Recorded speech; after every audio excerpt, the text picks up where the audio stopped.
Muy bien, un nuevo podcast con el doctor Julián David Castro Londoño. Bueno, don, gracias por venir a este podcast, un podcast con Andrés Ospina, y me gusta que me haya contestado y me gusta que esté acá sentado, porque así como yo, los colombianos estamos desmoralizados con la justicia colombiana. Don, hablemos acerca de su perfil profesional. Bueno, Andrés, muy buenos días. Un placer estar el día de hoy acá en estos medios y poderte, hablar referente qué es el derecho penal. Yo soy abogado de la Universidad Cooperativa de Colombia, la sede Cartago, especialista en Derecho Penal de la Universidad Libre, especialista en Derecho Procesal Penal de la Universidad Autónoma Latinoamericana de Medellín, magíster en Derecho Procesal Penal y Teoría del Delito de la misma universidad y actualmente terminando una especialización en casación penal en la Universidad de la Gran Colombia en Bogotá. Muy bien, doctor. Importante perfil. ¿Cuántos años tiene usted, doctor? Yo tengo 36 años, Andrés. Está muy joven. ¿Desde qué edad empezó a estudiar? Yo empecé a estudiar desde los 17 años. Y contaré una infidencia, nunca pensé ser abogado.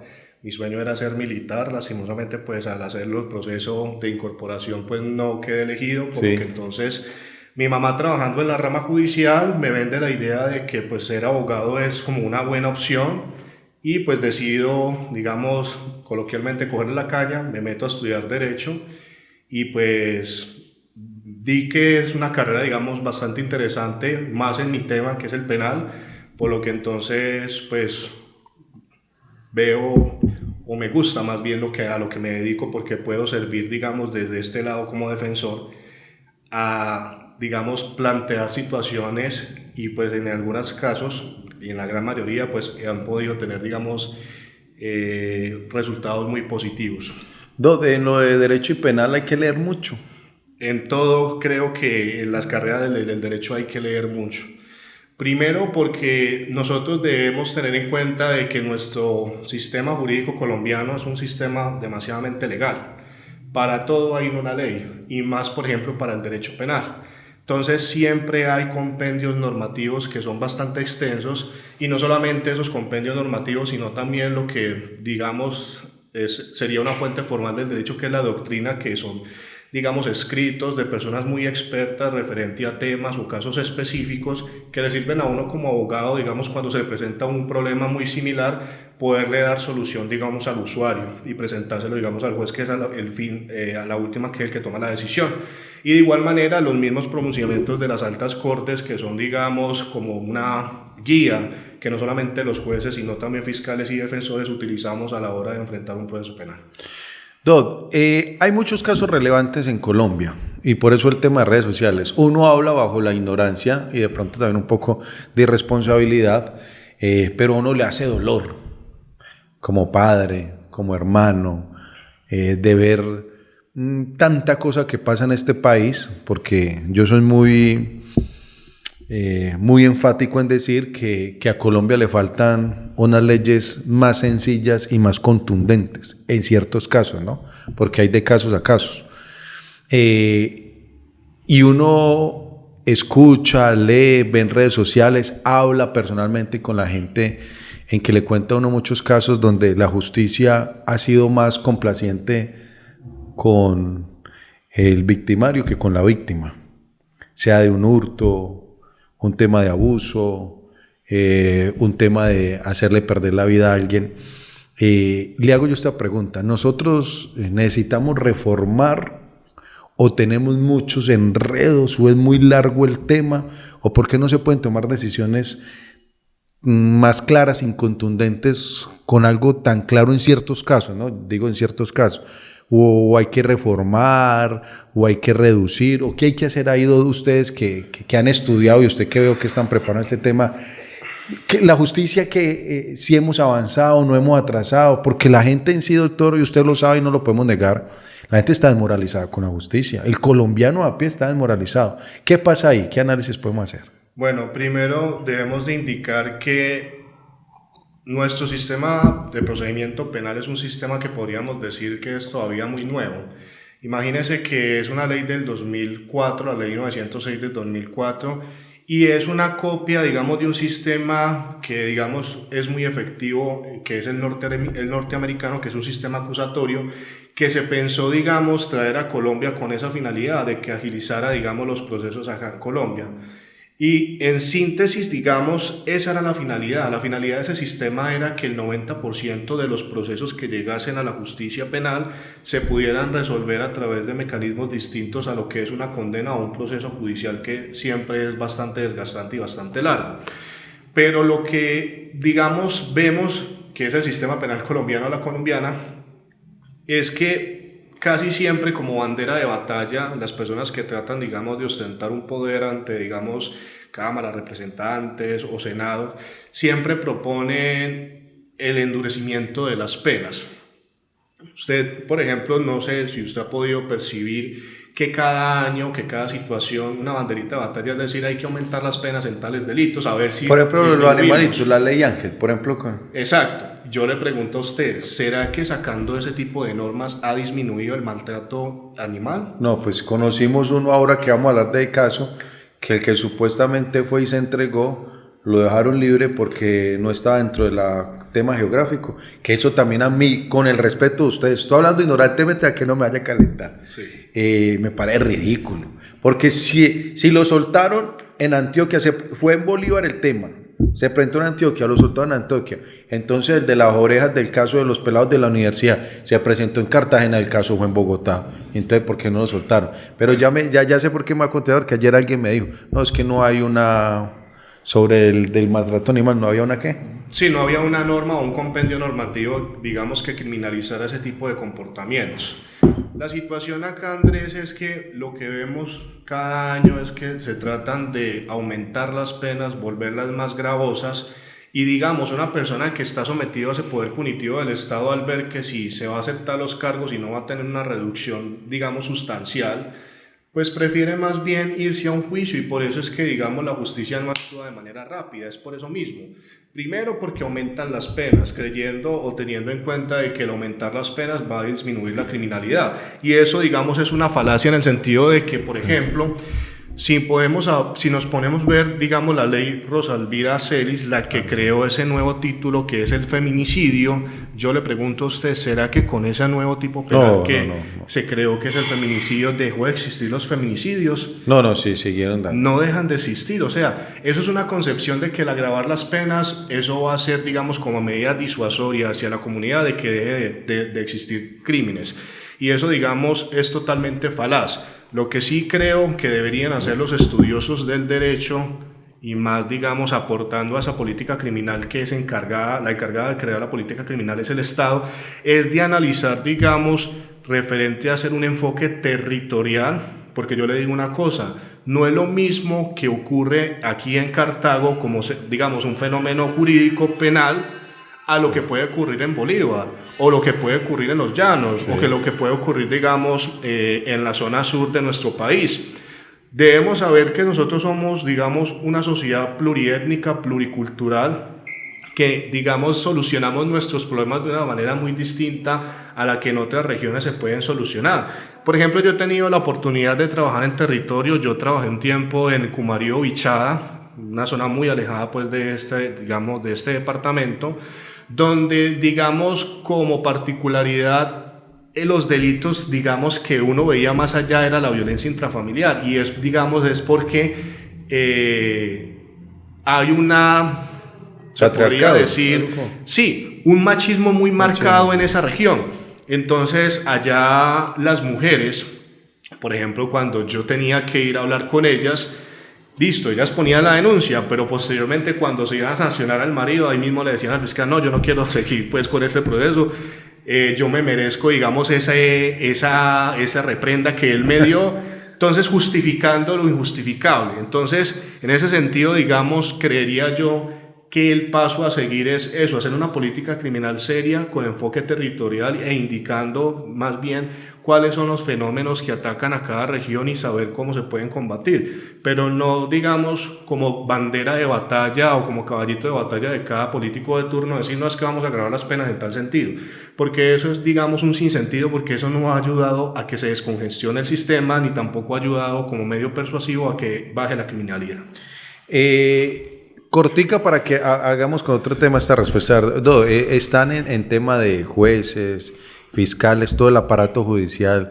Las capacidades son muy pocas, muy básicas. Eso también atrasa de pronto tanta cosa. Pues que debemos partir de una cosa, Andrés.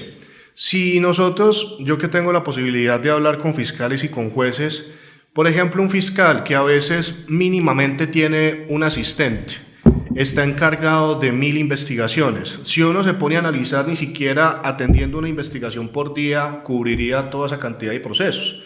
Entonces, son personas que son seres humanos, son como usted o como yo, se cansan, que ellos también, digamos, tienen una familia, que tienen, digamos, unas necesidades y que pueden tener, digamos, unas capacidades. No les podemos exigir a esos seres humanos, porque son seres humanos, que respondan la demanda de justicia que normalmente, digamos, el ciudadano de pie le solicita a la justicia. Por lo que yo he venido pensando de que más bien sí se debe haber una reforma, en el sentido de que no toda actitud que podamos pensar que es errada y que necesite, digamos, una reprendación en la ley penal se pueda solucionar con el derecho penal, porque es que, como le digo, los políticos de turno siempre han utilizado el derecho penal como forma de tratar de disuadir algunas conductas que creería yo que no es necesariamente atiborrar una norma y decir que es que todo se tiene que tramitar por el derecho penal, porque primero no hay las capacidades ni de personas, buen punto, ni tampoco los mismos juzgados. Hay juzgados, por ejemplo, acá en Cartago, saturados. Sí, por poquito tienen de a 1000 procesos. Y yo soy consciente, porque yo, siendo defensor público, a veces me tocaba conectarme a 5 diligencias diarias. Imagínense, y de 5 procesos distintos. No, permítame, en esa explicación que me está dando es, por ejemplo, no sé si le entendí la idea. Ejemplo, yo me robé este vaso de acá, esta oficina. Sí. Para no ir a poner la denuncia ni todo ese trámite, a ver otro aparato, no sé si le entendí así, u otras entidades, u otra persona, u otra área de lo público de la justicia que determinara qué se hace con este hecho para no llevarlo, ir a la fiscalía, anotar, darle el caso a un fiscal, ir así, ¿sí? Sí, pues no necesariamente pues lo del hurto, porque pues el hurto, dependiendo sí, no, de de las pronto, circunstancias... hablemos de pronto que yo talé un árbol, o hice un daño en una casa, quebré un vidrio en una casa, o retrocediendo el carro le tumbé el muro al vecino. Sí, deberían haber otros mecanismos alternos, digamos, de solucionar ese tipo de conflictos, para que así, digamos, el sistema judicial se encargue verdaderamente de los casos que sí son necesarios que se les ponga cuidado. Por ejemplo, un homicidio, los delitos sexuales con menores de edad, los delitos sexuales con mayores de edad. O sea, delitos que verdaderamente sí necesiten del cuidado de la justicia y que sí necesiten, digamos, de manera pronta esa atención que se le exige por parte de la sociedad. Muy bien. Doc, hablo también sobre he visto, me he quedado 2-3 horas escuchando, interpretando lo que uno entiende de el primer capturado que hubo con el pelado de universitario en Bogotá, de lo de Jaime. Ayer vi con el pelado cartagenero también. Arrancaron a las 2, a las 3:30 pararon, que porque la defensa pidió que le diera media hora para hacer un movimiento. Volvieron a arrancar a las 40, terminaron a las 9 y concluyeron que seguía el miércoles a las 10 de la mañana. Si está el video, acá está este video, en el que yo le pego a alguien, al camarógrafo que tengo acá al frente, y lo mato, y ahí está, y se ve mi cara y todo eso. Yo se lo digo con todo corazón, y usted, yo sé que usted me va a responder más técnicamente. Eso es un asesinato. Sí. Para mí, para mi mamá, para el que usted sale, le muestra de video a cualquier ser humano y dice que sí. Ahí, ¿por qué no debería haber algo en 4 horitas, 5 horas? Vea, este es usted, mi hijo. Vea, usted salió y le metió una patada a este muchacho y usted le pegó y cayó y con su amigo lo encendieron a pata, a puntapié mejor, y pasó esto y esto y esto y el muchacho se murió. Entonces, por usted hacer esto, tenga. Ya, se acabó la historia. Pues eso es lo que yo esperaría que fuera así. Entonces, yo he escuchado un relato y cuentan lo que ya está. Entonces, yo he escuchado a la defensora que dice que ella está buscando testigos en decir que hubo un toque sexual dentro del bar, o que el pelado que perdió la vida, pues como que había abusado o había tocado. Entonces también yo sé que la defensa empieza a buscar otras cosas, pues me imagino que eso lo buscan para decir, no, es que no fue porque él quiso, porque había algo ¿cómo se dice? Que hubo una premeditación. Una premeditación. Pero entonces, según ella, entonces le preguntaron que sí, que qué tenía para aportar o qué tenía, no, que todavía lo estaba consiguiendo. Pero lo único cierto es que sí había que estos dos salvajes mataron al muchacho. ¿Por qué no se puede decir, sí señor, usted señor Andrés, con Pedrito, mire acá atrás fueron ustedes dos, tenga? Bueno. No, yo sé que usted me va a responder, aquí va a esta respuesta larga, yo sé que usted me va a salir que hay que ver si era preintencional, que doloso, que culposo. Eso, vea, lo voy a hacer una cosa, se lo hablo como ciudadano, por el podcast lo hacemos así para que la gente lo entienda. Esas tres las puede reunir en una, pero los mató para mí. Siga, doctor. Listo. Digamos, Andrés, que es muy loable lo que usted dice, pero también debemos entender que toda persona que está sufriendo el poder punitivo del Estado a través, digamos, de las entidades, esta es Fiscalía y los jueces, tienen un derecho fundamental que es el derecho a defenderse. Sí. Tan es fundamental ese derecho, pues, que la Corte Constitucional y nuestras altas Cortes Suprema de Justicia ha garantizado, y si no se garantiza ese derecho, puede nulitar el procedimiento y retrotraerlo, digamos, a la parte donde posiblemente se vio afectada esa garantía constitucional.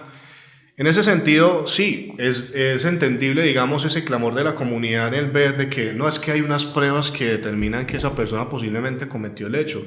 ¿Por qué hay que darle o por qué se extiende tanto? Eso hay que condenarlo de una vez. Y la situación acá, Andrés, es que ese homicidio, como defensa, digamos, uno podría demostrar una causal de exhibición de responsabilidad, como la que usted acaba de plantear. Por ejemplo, no es que ese pelado, presunto víctima, estuvo tocando horas antes a una muchacha. Por ejemplo, hay una causal de exhibición de responsabilidad que se llama la legítima defensa. Esa legítima defensa cubre no solamente mi propio derecho, sino el derecho de un tercero. Si yo, por ejemplo, estoy observando que a una mujer se están sobrepasando con ella, a mí la ley me autoriza a defenderla.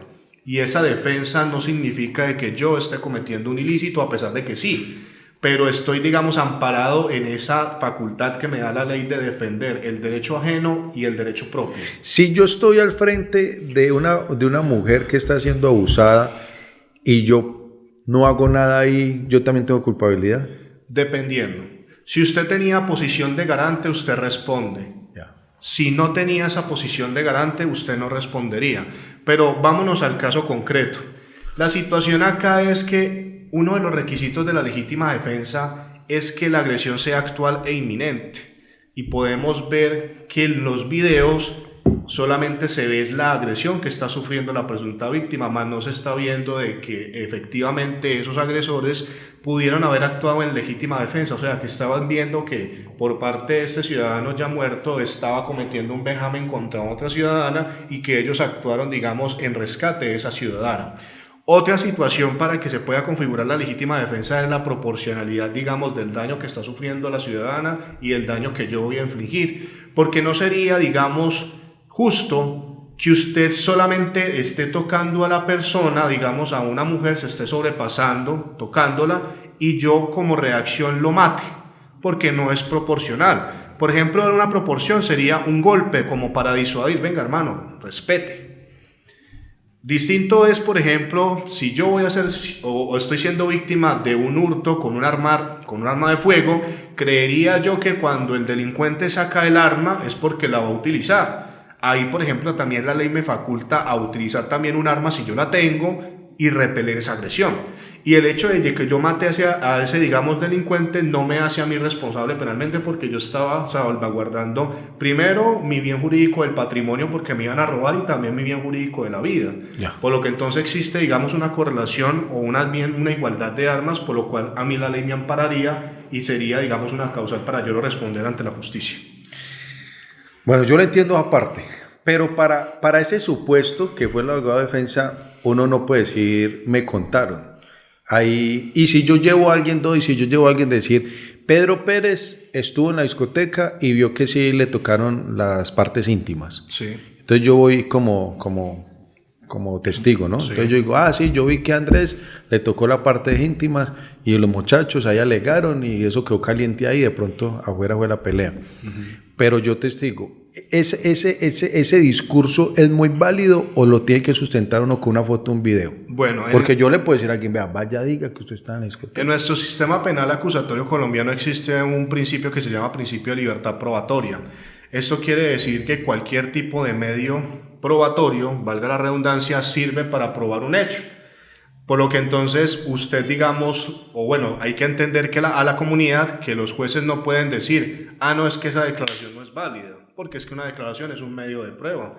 Una declaración es tan válida como un video, pero obviamente, digamos, va a ser más contundente un video que demuestre una situación distinta a la que una declaración esté diciendo.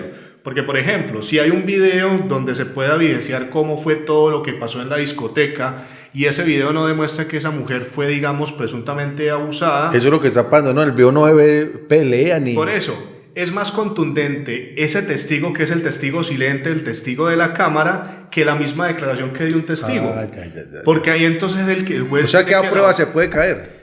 Puede que se caiga. Eso ya es más que todo a la hora de valoración de la prueba por parte del juez, el de evidenciar. Bueno, el testigo me está diciendo que presuntamente sí, esa mujer fue víctima de unos actos sexuales por parte de la víctima, pero yo veo un video donde recrean toda la situación y yo no veo que la estén abusando. ¿A quién le doy más credibilidad? Pues obviamente al video, porque tiene, digamos, en ese sentido, mejor o conforme a lo que dice la norma, tiene una mejor regla de evidencia. O sea, es mucho más contundente el video, que es digamos, una persona, pudo haber tomado ese video, la misma cámara, le muestra a uno todo el ámbito, cómo fue que verdaderamente pasaron los hechos. Porque, digamos, en los testimonios, el riesgo del testimonio es que puede existir una falsedad.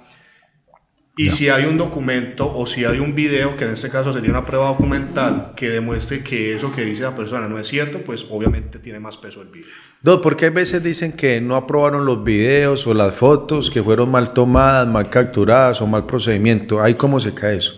Bueno, la jurisprudencia colombiana, por ejemplo, en nuestro Código Penal, no se ha desarrollado respecto de cómo es que se deben de recolectar esa información fílmica y cómo se deben de presentar ante los jueces. Eso ha venido, digamos, a través de la jurisprudencia, que son los pronunciamientos de las altas cortes, el cómo se debe, digamos, de recolectar esa prueba y cómo es que se debe presentar y, digamos, demostrar ante el juez para que él la pueda apreciar y tomar ya una decisión. Por ejemplo, cuando son videos, más que todo de cámaras de seguridad... ¿Un abogado las puede recoger y llevarlas o tiene que pedirle, o solo son importantes las de la SIJIN? No. O los investigadores. Yo la puedo por mí mismo recoger. Nosotros como abogados defensores tenemos también esa facultad de la libertad probatoria, o sea, pero que esté dentro de ese marco de la legalidad y que se haya, digamos, recolectado de la forma como dice la ley o la jurisprudencia. ¿Y cómo dice la ley? Por ejemplo, para ese tipo de videos lo que dice la norma sea por la víctima puede aportar el video, o si no, a través de un juez de control de garantías, uno solicitar una búsqueda selectiva en base de datos, irse, digamos, a ese DVR donde se encuentran, digamos, las grabaciones de esa cámara para que le entreguen una copia dependiendo, pues, lo que uno sustente ante el juez de control de garantías. Señor juez de control de garantías, necesito tal video de tal cámara de tal lugar ubicado en tal sitio, desde tal hora hasta tal hora. Perdón, o sea que usted si es el abogado defensor, usted no puede ir al almacén X por su propia cuenta y decir, venga, Esticio, hágame un favor, regáleme el video que pasó el 2 de octubre acá. De poder, sí se puede. La cuestión es que a la hora, como esto es un sistema de contrapartes, fiscalía-defensa, si yo no hago lo que es el debido proceso probatorio, que es la forma de recolectar, que eso tiene que tener un permiso de un juez de control de garantías, una vez yo ya obtenga la información, tiene que existir un control posterior de esa información recibida. Después debe existir, digamos, una extracción del video a través de un perito, digamos, en informática forense. O sea, debe de cumplir todos unos procesos. ¿Para qué? Y esto es muy importante, Andrés. No, y es, digamos, estando en la actualidad, en esta sociedad donde, digamos, usted puede hacer cualquier tipo de edición de un video, entre más usted cumpla esa cadena de custodia de que usted... Son más valiosos. Son más valiosos, tienen más poder suasorio. Digamos que si usted no cumple la cadena de custodia, no por ese hecho es que esa prueba no sea válida, pero a la hora de la valoración del juez no le va a dar ese peso suasorio que sí sería una prueba que cumpla todos esos requisitos. Si no se cumple todos esos requisitos, uno como parte, sea fiscalía o defensa, puede solicitar la exclusión, sea por ilegal o por ilícita. Cuando es ilegal es que incumplió algún procedimiento que está plasmado en la ley, por ilícita es cuando transgrede derechos fundamentales. Por ejemplo, muy es sabido que a veces hacen actos investigativos como el registro de allanamiento. Si ese registro de allanamiento no tiene una orden previa de un fiscal, sino que lo hacen, digamos, a voluntad de un señor policía, eso que hayan incautado en su casa, que digamos puede una cantidad de droga exorbitante o un arma de fuego, uno puede solicitar la exclusión de esa prueba por ilícita porque no tenía una orden previa de un fiscal. A propósito de eso, un policía no puede entrar a la casa de uno si no tiene esa orden. Dependiendo, ya la jurisprudencia ha dicho que hay unas digamos, excepciones de la regla de tener la orden de registro de allanamiento, y es, por ejemplo, cuando el policía escuche voces de auxilio dentro de una vivienda que estén diciendo que pues me van a matar, auxilio, él puede ingresar a esa vivienda sin esa orden judicial. O otra medida, digamos, es que el dueño de esa casa de manera voluntaria lo deje ingresar y que repose una constancia sobre esa voluntariedad de poder ingresar al bien inmueble. O la otra es que en persecución, digamos, yo policía estoy persiguiendo a un posible persona que infringió la norma, se ingresa a una casa, por estar en la persecución yo puedo ingresar también a esa casa como policía. Esas son las excepciones. Si no están dentro de esas excepciones, sí o sí siempre se debe pedir una orden judicial a través del fiscal. Igual ya nos queda poquito tiempo esta historia. Deberían haber programas institucionales de derecho. ¿Ustedes no han pensado en un programa para que? Es que al ciudadano hay que explicarle eso. Créame, si no le explicamos al ciudadano lo que usted está explicando acá y lo que nos explican los abogados, nosotros vamos a seguir creándonos más odio, más rencor. Eso es lo que está pasando. La justicia nosotros no hemos podido entender cómo estamos. Andrés, en todo tenés razón en ese sentido, pero por ejemplo, ya la información antes, por ejemplo, era un poquito más dura. Más dura de acceder. Ahora hay canales, por ejemplo, no sé si conoces Focus Noticias, que Focus, lo estoy viendo, varios abogados.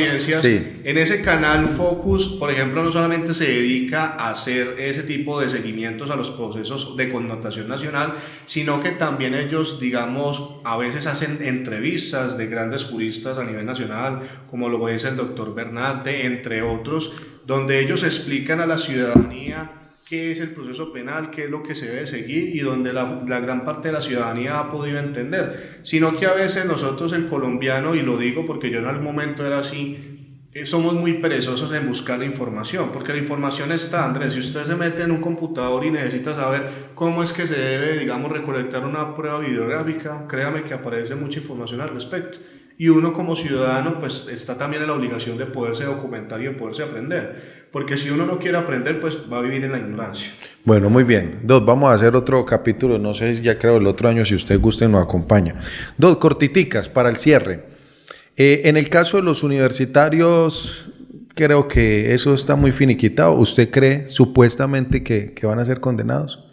¿Así pues, como están las cosas? Andrés, o sea, el proceso penal es un proceso que a la vez, digamos, puede ser certero y también puede que no. O sea, tiene muchas variables, tiene muchas incertidumbres. Pero así como lo ve usted. Pues, o sea, no puedo decir que sí, pero tampoco puedo decir que no. Porque es que dentro del transcurso del proceso pueden existir situaciones. Por ejemplo, que el fiscal que vaya a conocer de ese caso no sea un fiscal bastante preparado y se le falte pedir la prueba de los videos en la audiencia preparatoria. Por un poquito vacado. Entonces imagínese ese fiscal quedarse sin ese insumo, ¿cómo aprobar? No, y acuerde que el primer fiscal que hubo en el caso, el primer capturado, se enredó y lo tuvieron que cambiar, ¿no? Sí, pero eso es más que todo, digamos, a veces pasa de que siendo este un caso de connotación nacional y que está, digamos, muy divulgado presionado por muchos medios, pues puede que esa fiscal haya caído en ese nerviosismo. No quieren decir con ello que no es una persona preparada. No, cuando es un caso así, el juez queda como más apretadito para decir sí, ¿cierto? Eso es lo que se llama, pues normalmente, como esa presión que ejerce los medios hacia la justicia, que no debería ser así, pero casi siempre el juez, cuando ve que esta situación... Pero también gracias a esa presión puede haber una sanción buena, porque si no hubiera presión, de pronto...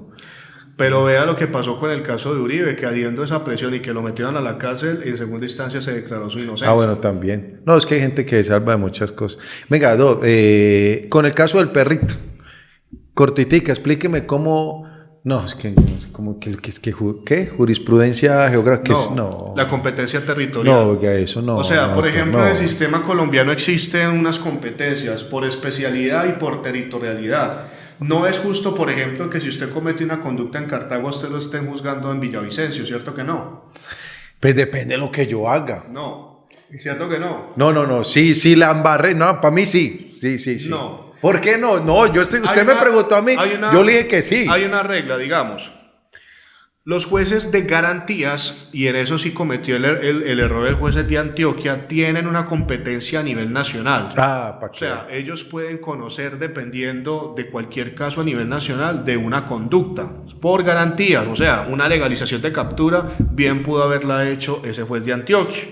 Ya lo que es la imputación, como si tiene un carácter territorial, o sea, usted no lo pueden juzgar en un lugar distinto al que usted cometió el hecho, porque digamos... No, ¿y por qué el de Cartagena sí, el pelado? Por eso, es que Cartagena, como le digo, como tiene competencia a nivel nacional los jueces de garantías, perfectamente el juez de garantías de Cartagena... O sea que ahí se durmió el de Antioquia. Pudo haber pasado ese error. Es que hay jueces, digamos, que tienen una concepción o no se actualizan, y es muy normal, Andrés. Sí, es como en todas las profesiones. Sí, o sea, en todas las profesiones hay lunares negros, y no queriendo decir con ello que sea un mal funcionario, sino que de pronto no conoce. Se le nubló sí. Eso. Bueno, vamos terminando. Es que quedaron muchas cosas. No, es que deberíamos hacer. Eso hay que hacer un programa largo de eso. No, créame. Yo no me voy a ver la audiencia a las 10 porque ya me está dando como rabia. La verdad, no, es que eso le mete mucha corriente.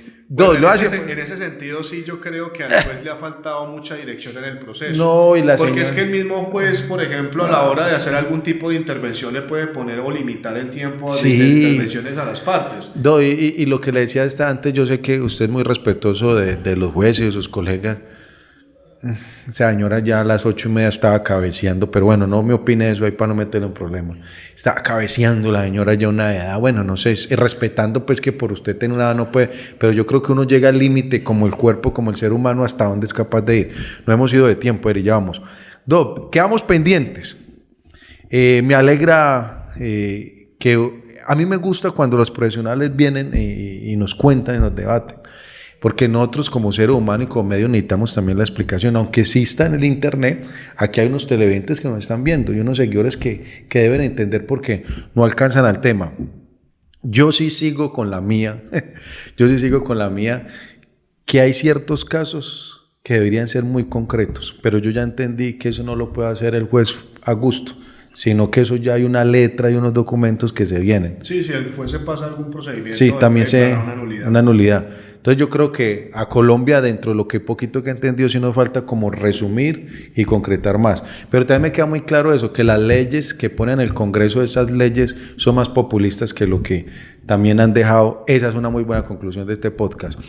La cortica. Se lo voy a preguntar como profesional y personal, la última.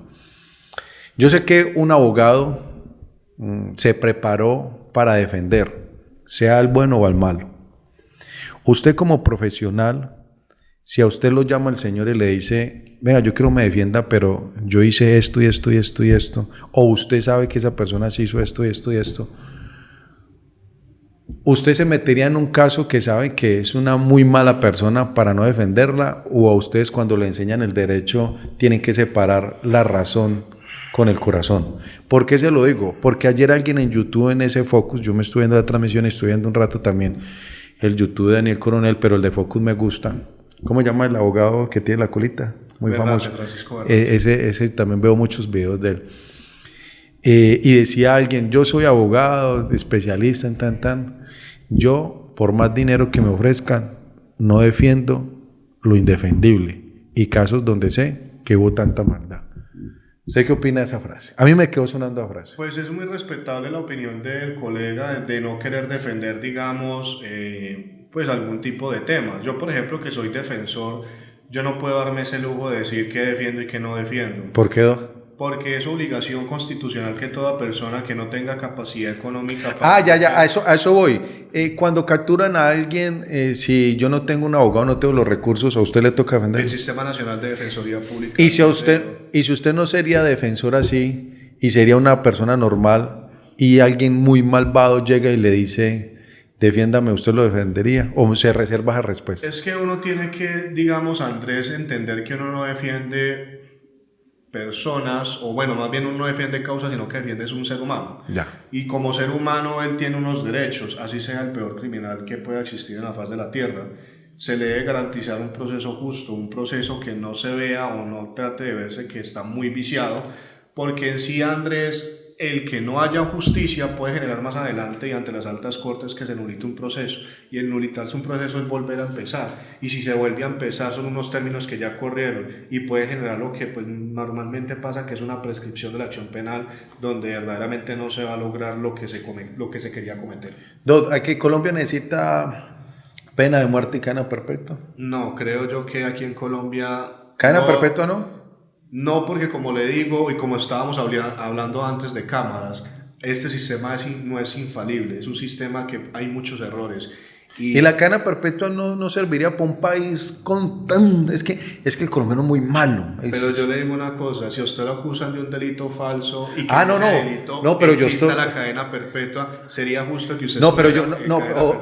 ahí sí sino que yo digo es para casos muy, muy concretos, que sí sea esa persona que haya cometido y que esté todo el contexto para eso.